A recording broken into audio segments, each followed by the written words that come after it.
जय हिंद साथियों, new analysis में आपका स्वागत है। आज हम लोग पढ़ने जा रहे हैं प्रेसिडेंट, मतलब प्रेसिडेंट या राष्ट्रपति का एमसीक्यू। स्लाइड पे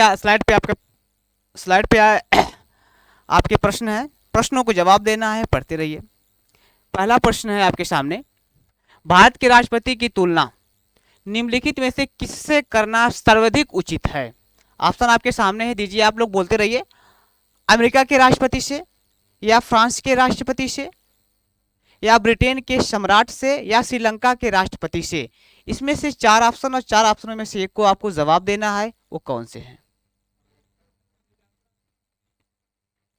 जिसमें से आपको सही आंसर मिलता है, आपको सही आंसर मिलता है सी, ब्रिटेन के सम्राट से। क्या मिलता है? ब्रिटेन के सम्राट से। और हम लोग जब पढ़ रहे थे तो आपको ये भी पढ़ाए गए थे कि भारत में संसदीय पद्धति व्यवस्था कहाँ से लाई गई है, तो आपको आपने बताया भी था कि क्या है, ब्रिटेन से ली गई थी। नेक्स्ट क्वेश्चन पे हम लोग आएंगे, ठीक है ना। भारत में कार्यपालिका का अध्यक्ष कौन होता है? बहुत अच्छे, आपने क्या बताया? भारत में कार्यपालिका का अध्यक्ष कौन होता है, तो क्या बात बोले आप लोग? राष्ट्रपति। जो राइट आंसर आपका हो जाता है ये राष्ट्रपति। हाँ, राष्ट्रपति कार्यपालिका का अध्यक्ष होता है। बहुत अच्छे, गुड है।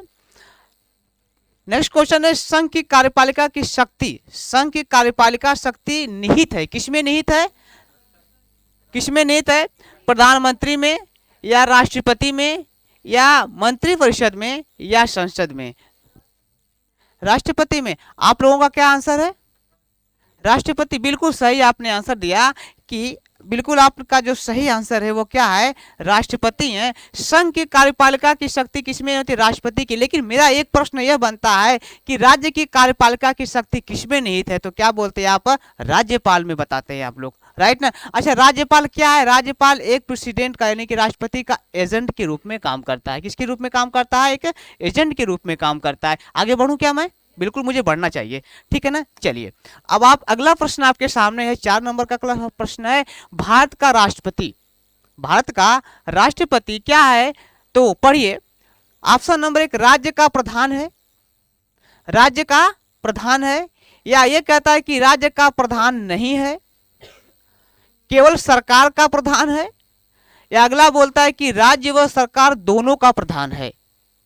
आंसर दीजिए मुझको, आपने मैंने पढ़ा दिया। आंसर कौन सा है? भारत का राष्ट्रपति है, बिल्कुल, हाँ, ठीक है। आंसर आपका जो सही आंसर आपने दिया है वो आंसर आपके सामने है, वो राज्य का प्रधान होता है। किसका है? इसीलिए कहता है कि भारत राष्ट्रपति क्या है? संघ का प्रधान होता है, संघ का प्रधान होता है, और कार्यपालिका उसके अंदर निहित होती है कि नहीं है? तो आप देख लीजिए, राज्य का प्रधान कौन है, तो बोलेंगे क्या? राष्ट्रपति है। सही आंसर आपने दिया। चलिए, ये सारी बातें हम लोग जब क्लास में पढ़ा रहे थे तो एक एक पॉइंट पढ़ाया, पढ़ा कि नहीं पढ़ाया? अगर नहीं पढ़ाए होते तो आप भटामन उत्तर नहीं दे पाते, राइट। चलिए, और ये मेरे घर का तो प्रश्न है नहीं, ये सब किताबों का प्रश्न है। भारतीय संविधान के अनुसार देश का प्रथम नागरिक कौन होता है? बिल्कुल बिल्कुल, अच्छा, राइट आंसर आपके सामने आता है। कौन सा है? राष्ट्रपति है, यह सही आंसर है। अगला प्रश्न आपके सामने है, भारतीय संविधान के अनुसार संघ की कार्यपालिका शक्तियां किसमें निहित है? बस वही बात फिर दोबारा पूछा है, निहित होती है। भारतीय संविधान के अनुसार संघ की कार्यपालिका की शक्तियां किसमें निहित है? अरे भाई, किसमें होगा? राष्ट्रपति में ही होगा। ये कहते हैं हम लोग राष्ट्रपति, यानी कि आपका बी आंसर बिल्कुल ही सही है, ठीक है ना। बी आंसर बिल्कुल सही है। आते हैं अगले पड़ाव पे। भारतीय संविधान के अनुसार, भारतीय संविधान के अनुसार देश के तीनों सेनाओं का सुप्रीम कमांडर कौन है? कौन है? बिल्कुल, जब आप पढ़ रहे थे हम लोग तो यही बताए कि राष्ट्रपति एक ऐसा है जो तीनों सेनाओं का क्या है? तीनों सेनाओं का अध्यक्ष है। थल सेना, जल सेना और वायु सेना। एयर फोर्स से लेकर के, बॉर्डर पुलिस फोर्स से लेकर के, और नेवी पावर से लेकर के, तीनों का क्या करता है? तीनों का अध्यक्ष है। ऐसे ही लोग कहते हैं कि राष्ट्रपति भारत का नाम मात्र का, कहाँ नाम मात्र का है, राष्ट्रपति तीनों सेनाओं का मालिक है, वह राष्ट्र का अध्यक्ष है कि नहीं है। वह भारत की समूचे, भारत की पूरी जो कार्यपालिका है, अर्थात जो भारत का जो भी कार्य होता है किसके नाम पे होता है, राष्ट्रपति के नाम पे होता है। और आईएएस ऑफिसर जितने भी भारत के, नहीं कि नौकरशाही का जो ग्रीन कार्ड पहनाने का काम कौन करता है, तो राष्ट्रपति करता है। आईएएस जो भी काम करता है वो किसके नाम पे काम करता है, राष्ट्रपति के नाम पे करता है। तो राष्ट्रपति की जो सर्वसज्जा है, ये जो मुख्य है, वो बहुत बड़ा है भारत में, है कि नहीं है। हमारी जो तुलना है भारत के संविधान से, दुनिया से सबसे अच्छे संविधानों में से गिना जाता है। आइए, भारत का राष्ट्रपति होता है, क्या होता है, तो आप प्रश्न देखिए कि भारत का वास्तविक शासक, राज्य का संवैधानिक अध्यक्ष, राज्य और सरकार का अध्यक्ष, बहुमत दल का नेता। देखिए, बहुमत दल का नेता प्रधानमंत्री होता है और वो सरकार का मुखिया भी होता है। तो जब सरकार का मुखिया होता है और बहुमत दल का नेता है, तो प्रश्न आप देख रहे हैं कि राज्य और सरकार का अध्यक्ष, राज्य और सरकार का, तो सरकार का अध्यक्ष कौन है, पीएम है। इसका ये मतलब है कि हो नहीं सकता, है ना, ये हो नहीं सकता। राज्य का संवैधानिक अध्यक्ष, अब बातें फंसी, तो ये भी नहीं है। अब दो ऑप्शन आपके सामने है, भारत का वास्तविक शासक कौन है, वास्तविक शासक है, ये भी नहीं हो सकता है। आपका आंसर क्या होगा, यह बिल्कुल ही ये सही है, ठीक है। यह कौन सा है, बिल्कुल ही सही है, ठीक है ना। तो अब आंसर दीजिए, आपका बी है, राइट आंसर है। क्लियर हुआ कि नहीं हुआ, कहीं से कोई कुछ पूछने की जरूरत है, नहीं पूछने की जरूरत है। देखिए, बहुमत दल का नेता प्रधानमंत्री। अब समझिए, राज्य की तो बातें की है, समझ में आता, लेकिन सरकार की बातें जब कर दिया तो सरकार का अध्यक्ष कौन होता है, तो आप कहते हैं पीएम होता है कि नहीं है। इसलिए क्वेश्चन ये गलत हो गया हमारा। नेक्स्ट क्वेश्चन, अगला प्रश्न पढ़िए आप लोग। भारत का राष्ट्रपति, अच्छा वही प्रश्न आ गया दोबारा क्या, चलिए कोई दिक्कत नहीं, नीचे का प्रश्न पढ़ लेते हैं। भारतीय सशस्त्र सेनाओं का सर्वोच्च कमांडर कौन होता है, तो राष्ट्रपति होता है। बिल्कुल आंसर आपने सही जवाब दिया, और यह है आपका राष्ट्रपति। भारत के राष्ट्रपति के लिए आवश्यक योग्यता नहीं है, इसमें से कौन सी आवश्यक योग्यता नहीं है, तो लिखा है कि भारत के राष्ट्रपति आवश्यक, वह भारत का नागरिक हो, ये बात तो सत्य है, वह 35 वर्ष से अधिक वायु का हो चुका है, यानी कि 35 वर्ष काम कर चुका है, उसमें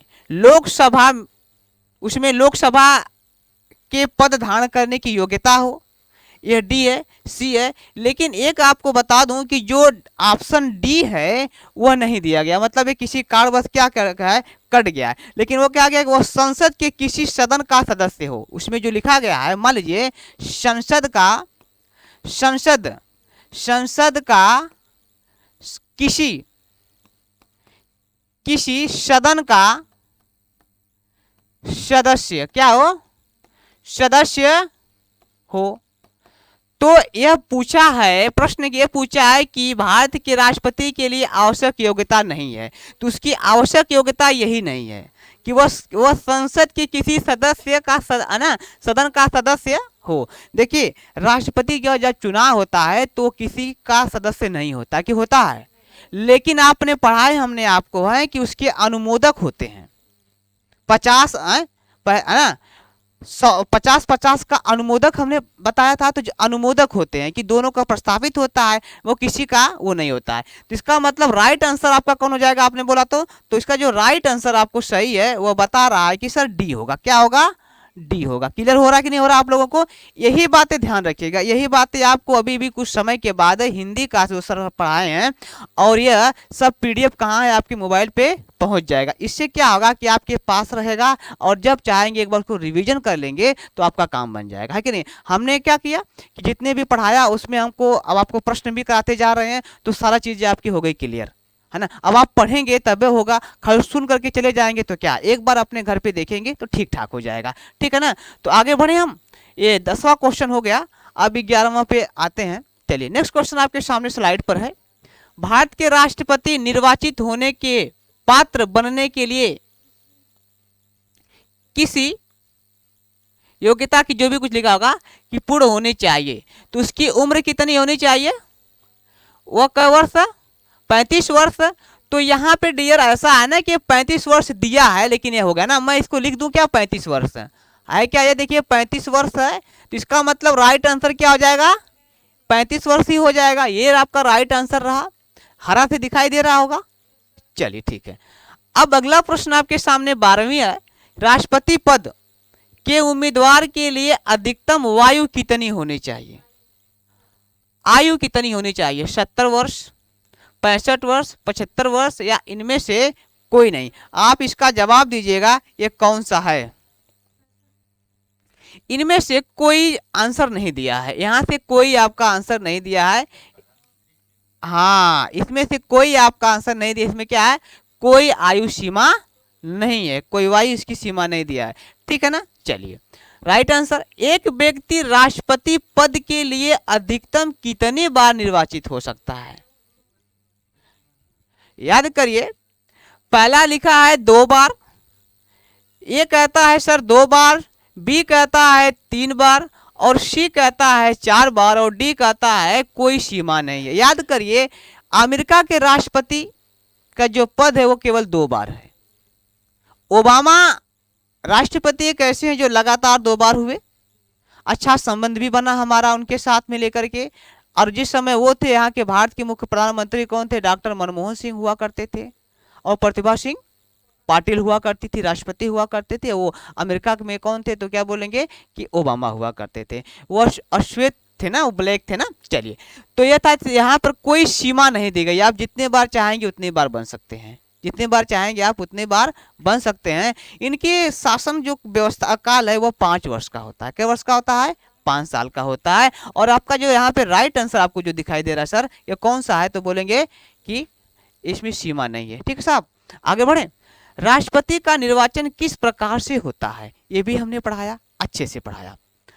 राष्ट्रपति का निर्वाचन किस प्रकार से होता है, प्रत्यक्ष रूप से, जिसे आप लोग डायरेक्ट कहते हैं, है कि नहीं है। दूसरा पूछा है अप्रत्यक्ष रूप से, जिसे आप लोग कहते हैं इनडायरेक्ट। मनोनयन के लिए मतलब मनोनीत करके होता है, या पूछा है कि कोई स्पष्ट प्रावधान नहीं है। तो आप इसमें से प्रश्नों का जवाब दीजिए कि कौन सा सही है। आए, हाँ, प्रत्यक्ष रूप से होता है कि अप्रत्यक्ष रूप से होता है, दोनों का जवाब आप हमको चाहिए। हाँ बिल्कुल, कैसे होता है, अप्रत्यक्ष रूप से होता है। अभी बोलेंगे कि ये सर कैसी बातें हैं, तो मैं अभी आपको समझा रहा हूं। देखिए अभी आप बता रहा हूं कि अभी चुनाव हमारे यहाँ होने जा रहा है, हो रहा है, लोकसभा का चुनाव हो रहा है। तो लोकसभा का चुनाव लोग जीत के जाएंगे तो लोकसभा में बैठेंगे। इसके पहले आप देखेंगे कि राज्यसभा का भी हुआ था, कुछ लोग भी चुनाव में उठे थे, उनको वोट दिए आप लोगों ने। तो जब राष्ट्रपति का चुनाव होता है तो लोकसभा से और राज्यसभा से दोनों से लोग जा करके उन्हें वोट करते हैं। अब आता ना, वो कैसा चुनाव होता है, कहते हैं आनुपातिक चुनाव होता है। कैसा चुनाव होता है, आनुपातिक होता है, जिसके बारे में हमने आपको डिटेल दिया है। तो यह है इसका क्या, अप्रत्यक्ष रूप से, डायरेक्ट नहीं, इनडायरेक्ट होता है चुनाव। आगे बढ़े, इजाजत है, चलिए इजाजत गारंटी, आगे बढ़ रहे हैं। नेक्स्ट प्रश्न है आपके सामने 15वां प्रश्न है, राष्ट्रपति पद के निर्वाचित हेतु, हेतु का मतलब क्या होता है, के लिए होता है। राष्ट्रपति के निर्वाचन के लिए या है ना, या हेतु कौन सी पद्धति अपनाई जाती है। अभी मैं इसके पीछे कुछ बोला हूं, वो आपके सामने आने वाला है। तो सूची पद्धति, संचयी मत पद्धति, सापेक्ष बहुमत पद्धति, या समानुपातिक प्रतिनिधित्व एवं एकल संक्रमणीय मत पद्धति द्वारा। तो हमने आपको बताया था, और आप बहुत बढ़िया प्रश्नों का जवाब दे रहे हैं आप लोग, क्या बात है। अब हमको लगता है कि हम जो पढ़ाते हैं इसका मतलब है कि आप लोग उसको पढ़ते हैं। ये आपका राइट आंसर कौन है, ये है। अब ये बातें समझिए कि अनुपातिक, समानुपातिक प्रतिनिधित्व और क्या, एकल संक्रमणीय पद्धति। तो एकल संक्रमणीय पद्धति के बारे में भी हमने आपको बताया, है कि नहीं है। खैर अब आगे देखिए, राष्ट्रपति पद के चुनाव संबंधित विवाद को किसे निर्देशित किया जाता है। यानी कि राष्ट्रपति का जो चुनाव होगा वो अगर गलत हो जाएगा तो कौन निर्देशित करेगा, इसके बारे में। तो देखा है कि संसदीय समिति, निर्वाचन आयोग, लोकसभा अध्यक्ष, या उच्चतम न्यायालय। कौन है, हाँ सुप्रीम कोर्ट, जिसे आप लोग कहते हैं उच्चतम न्यायालय, हम लोग कहते हैं सुप्रीम कोर्ट, या आप जो कहते हैं हम भी वही कहते हैं। ये क्या है, उच्चतम न्यायालय है ना। राइट आंसर आपके सामने क्या है, 16वां का क्या है, डी, और उच्चतम न्यायालय करता है। ठीक है ना। चलिए अगला प्रश्न आपके सामने रख रहा हूं कि राष्ट्रपति के चुनाव के लिए प्रस्तावक और अनुमोदक, याद करिए, याद करा, ठीक है ना। राष्ट्रपति के चुनाव के लिए प्रस्तावक एवं अनुमोदकों की संख्या कितनी कितनी होनी चाहिए, तो 50-50 होनी चाहिए, 50-50 होनी चाहिए।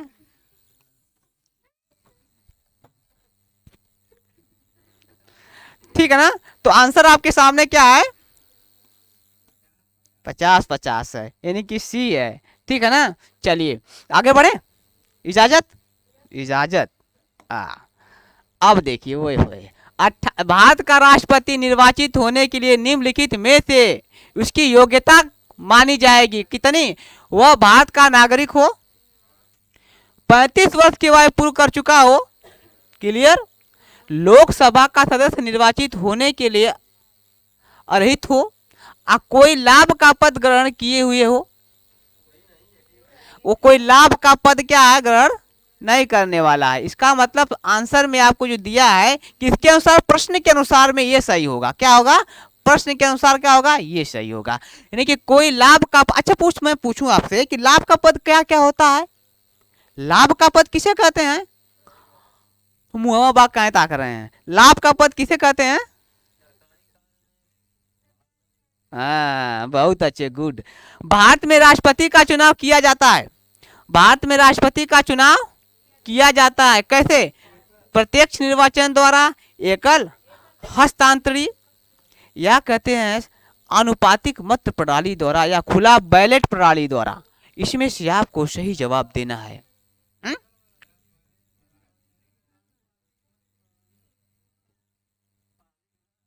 चलिए यही होगा ना। हाँ चला, अब आगे हम दें बढ़ाए।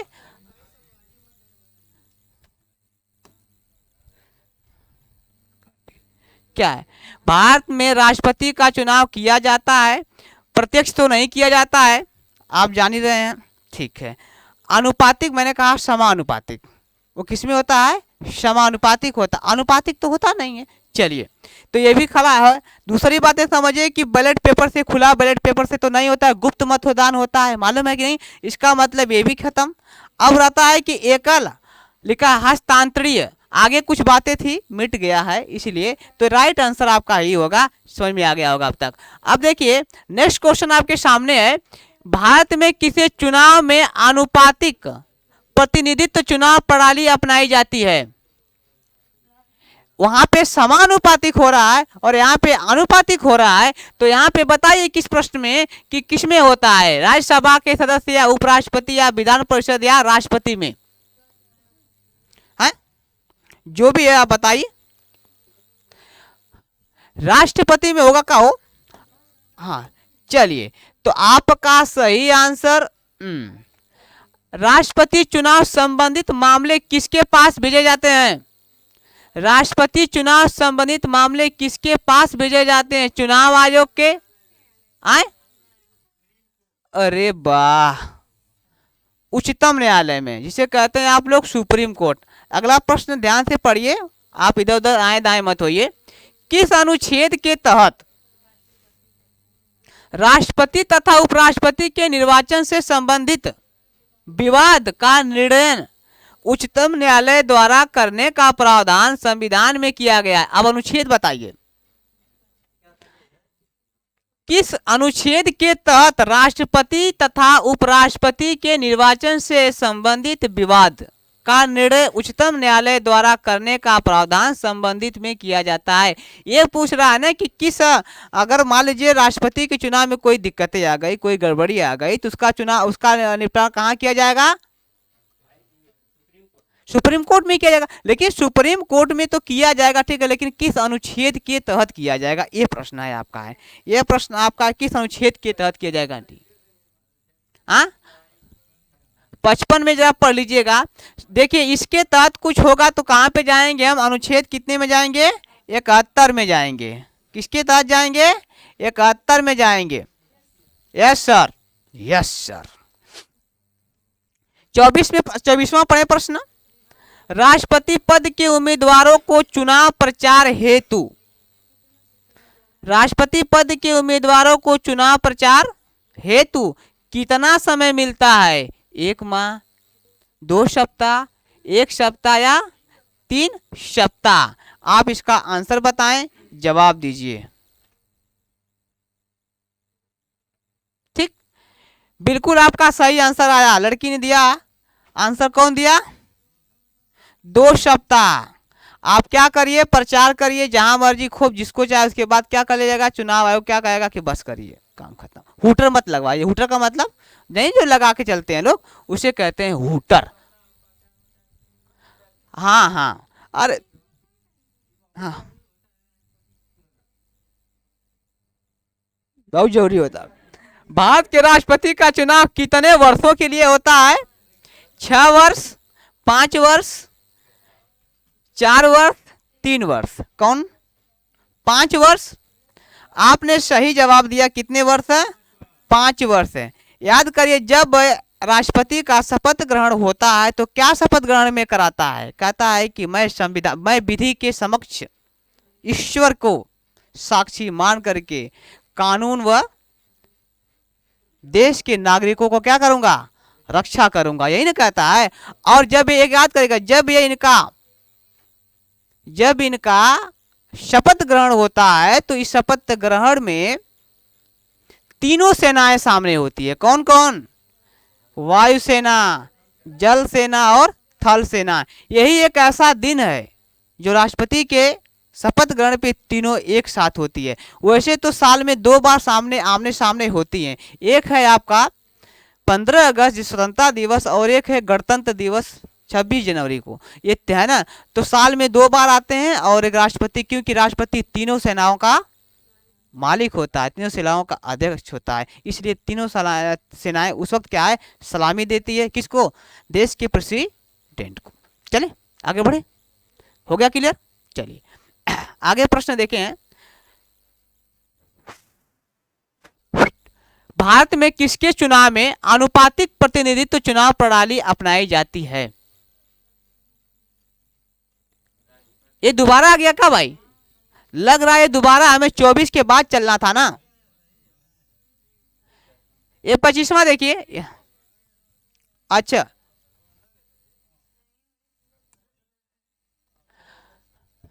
कट गया कहीं से।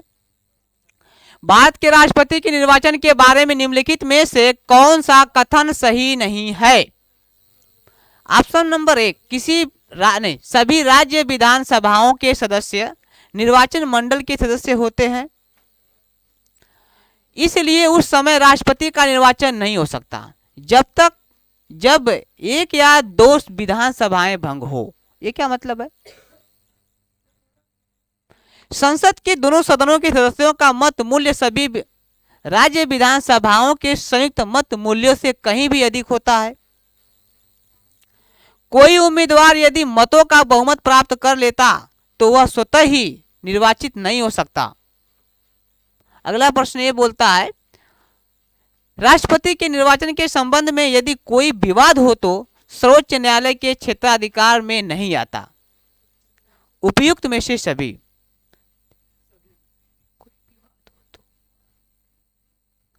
अब आप आंसर देना है, आपके सामने आए वो कौन सा सही है।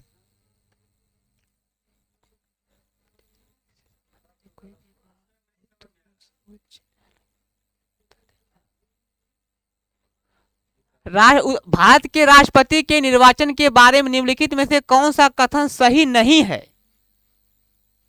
ये पूछ रहा है कि कौन सा सही नहीं है। अब आपको समझा रहा हूं मैं। देखिए, राष्ट्रपति, अब नीचे से हम लोग पढ़ेंगे। राष्ट्रपति के निर्वाचन के संबंध में यदि कोई विवाद हो जाता है तो वह सर्वोच्च न्यायालय के क्षेत्राधिकार में नहीं है कि है। इसका मतलब जब यह है तो ठीक है ना। अगला पढ़िए। कोई उम्मीदवार यदि मतों का बहुमत प्राप्त कर लेता है तो वह स्वतः ही निर्वाचित सदस्य नहीं हो पाता है। बहुमत प्राप्त करेगा तो काहे नहीं होगा, ठीक है ना। चलिए, संसद के दोनों सदनों के सदस्यों का मत मूल्य सभी राज्य विधानसभाओं से संयुक्त मत मूल्य से कहीं भी अधिक है। ठीक है ना, आपको पढ़ाया भी गया है, ये भी गलत। इस किसी राज्य नहीं, सभी राज्य विधानसभाओं के सदस्य निर्वाचित मंडल के सदस्य होते हैं, ठीक है। इसलिए उस समय राष्ट्रपति का निर्वाचन नहीं हो सकता। क्यों नहीं हो सकता भाई? जब एक या दो विधानसभाएं भंग हो, ऐसी बातें नहीं है ना, ऐसी बातें नहीं है। इसलिए आपका जो सही आंसर आपको दिखाई दे रहा है वो क्या है? हाँ, फहीम ने बताया कि है, तो भाई फहीम की बातें सत्य हुई और ये सही है। 28वां प्रश्न आपके सामने है, 28वां प्रश्न आपके सामने है। नेक्स्ट क्वेश्चन पे आता हूं दोस्त। 29 प्रश्न देखा जाए। चलो, भारत के राष्ट्रपति को उसके पद से हटाया जा सकता है भारत के प्रधानमंत्री द्वारा, लोकसभा के द्वारा, या भारत के मुख्य न्यायाधीश द्वारा, या संसद द्वारा। भारत के मुख्य न्यायाधीश द्वारा ना? हाँ, कितने लोग इस पे सहमत हैं?